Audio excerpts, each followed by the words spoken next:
Assalamualaikum warahmatullahi wabarakatuh.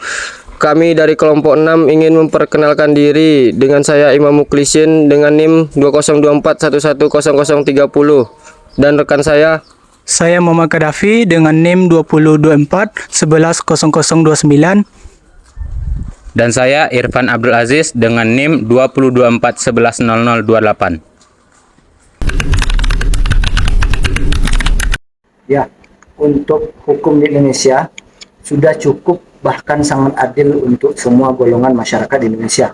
Tapi yang jadi problem kita sekarang di Indonesia adalah para penegak hukum dan pengelolaan hukum tersebut yang bisa diintervensi oleh berbagai kalangan dengan kepentingan mereka masing-masing. Gotong royong dan musyawarah masih berlaku dalam sistem hukum kita di Indonesia saat ini. Seperti yang kita ketahui, ada isu kemarin beberapa waktu lalu, isu korupsi PT Timah yang mana melibatkan beberapa individu, beberapa orang yang terseret ke dalam kasus tersebut, dan prosesnya sangat panjang. Terlalu banyak musyawarah yang dilakukan hukum kita pada saat ini, dan itu dilakukan kepada korupsi atau kejahatan-kejahatan besar seperti PT Timah tersebut.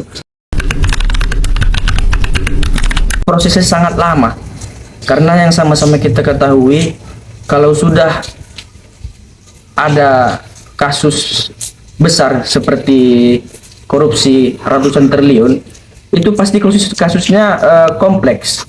Dan itu membutuhkan waktu untuk seperti penyelidikan, penindakan, dan berbagai macam proses sidang. Dampaknya sangat besar. Salah satu dampak terbesar itu adalah hukum condong runcing ke bawah dan tumpul ke atas. Orang-orang yang punya kuasa, punya uang dan jabatan, mereka lebih besar atau lebih berdampak akan dilindungi oleh hukum. Sedangkan orang-orang golongan bawah yang tidak punya uang, tidak punya jabatan, tidak punya kekuasaan, mereka akan menjadi sasaran empuk bagi orang-orang yang punya kuasa untuk dijatuhi pidana dan hukum-hukum lainnya. Kembali lagi, sebetulnya semua persoalan ini sangkut terkait. Kenapa orang-orang penegak hukum lebih condong atau lebih berpihak kepada orang-orang yang seperti yang dikatakan tadi, punya kuasa, punya jabatan, punya uang, karena itu merupakan sumber pemasukan lain selain gaji pokoknya.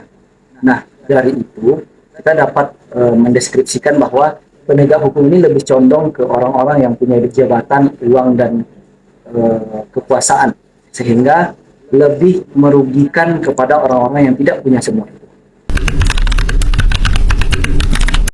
Menurut saya hukumnya setimpal untuk sekelas koruptor itu seperti hukuman seumur hidup atau bahkan hukuman mati, dan juga bisa tidak diberikan pekerjaan seumur hidup untuk para koruptor tersebut, di mana koruptor itu sangat merugikan negara ini. Menurut saya kasus Pertamina yang terjadi kemarin itu sangat-sangat merugikan, sangat-sangat berdampak kepada semuanya, baik itu kepada negara, kepada Pertamina tersebut, maupun kepada masyarakat, di mana masyarakat kurang percaya kepada Pertamina dengan kasus yang terjadi kemarin, sehingga bisa menurunkan pendapat dari Pertamina dan juga menurunkan pendapatan dari negara Indonesia. Menurut saya, hukum di Indonesia ini belum cukup adil dalam menjalankan tugasnya. Kenapa? Karena masih banyak kasus-kasus yang terjadi di Indonesia yang belum mendapatkan keadilannya.